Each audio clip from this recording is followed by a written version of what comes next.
Hello everyone, this is Ensorcellation, and welcome to another follow-up overview of Ensorcellation.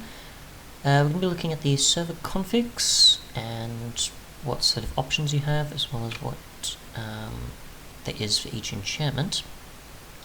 So you've got the max level, which is obviously for adjusting the maximum allowable level. I'm assuming this is supposed to be just for if there's 5 levels of Outlaw or 10 levels of Outlaw compared to the enchantment table level. That's how I assume it is. Otherwise, you've got, obviously, if you wanted to allow for drops of emeralds from villages, and iron golems, and you can obviously enable or disable any of the enchantments using this config. So, there's obviously pretty much the same for the volley of what level, as well as whether or not you enable or disable it to be available. You've got the Cavalier one, which again, max level and enabling or disabling. With Hunter's Bounty, you've got it so that you can actually change the effect chance, which is obviously for additional drops per level in percentage form, not any other type of changes. So that's obviously going to be 50%, I'm assuming, or that's just the 50 additional of other kind, but again, percent. Obviously Curse of Foolishness can only be enabled or disabled. You've got Chilling Rebuke, which allows you to change the effect chance, which obviously is the chance per level of the enchantment firing in percent. You've got the Magic Protection, again, max level and enabling or disabling. Gourmand, same there. Ender Disruption, same there. Leech, pretty much the same. Then you've got certain others that have a lot more things to tweak, such as Vorpal, which is one that's been in a few mods in the past by the same team. And yeah, so you've got now head drop chance, which obviously is determined by critical hit chance per level, and this is obviously a percentage. So I'm assuming that's either a 10% chance or it's just 10 of per level or so equivalent. Otherwise, you've got the base critical chance, which obviously is the critical hit chance of the enchantment in percentages. You've got obviously the head drop chance in general, set to the base critical. It does have the same thing there. I'm assuming obviously, yeah, by base it's obviously the base damage, or the base drop rate, rather than the critical chance either being higher or lesser for you to have a head dropping. You've got obviously the critical hit damage multiplier, so that's obviously 5. So it's fairly low. I'm assuming that's intended to be low on purpose, and why it fits the corresponding range. It is obviously a multiplier, so it would be probably still fairly impactful. You could tweak that to be a lot higher if you wanted. Otherwise, you've got additional critical hit chance per level of the enchantment in percentages. Pretty much I'm assuming similar to the one here, except obviously with critical chance rather than head dropping chance. And enabling or disabling the enchantment. Again, a lot of other common ones. You've got the effect chance for the best base experience awarded per level of the enchantment.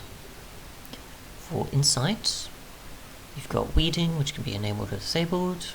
Reach has pretty much the same. Air Affinity, Mercy, Angler's Bounty, which has a effect chance for the additional drop per level of the enchantment.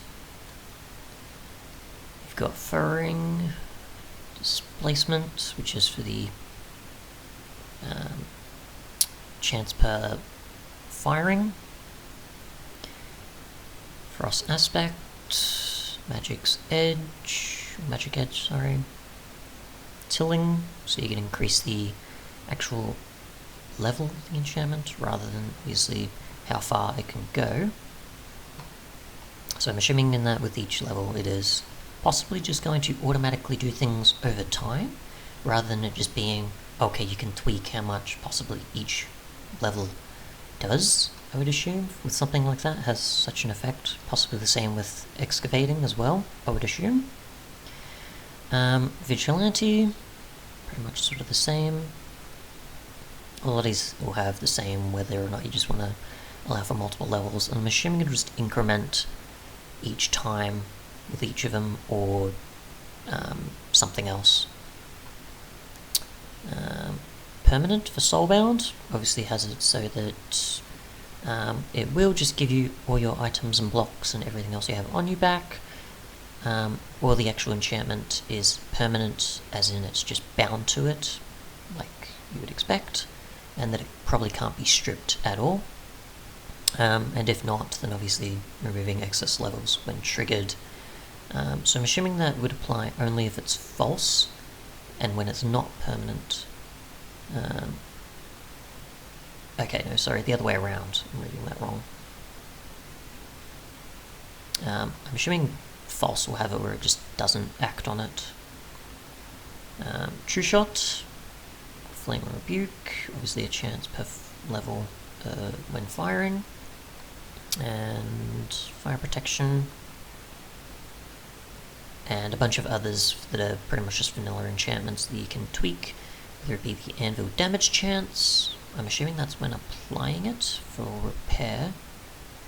To set the chance of an anvil being damaged when used to repair an item with preservation.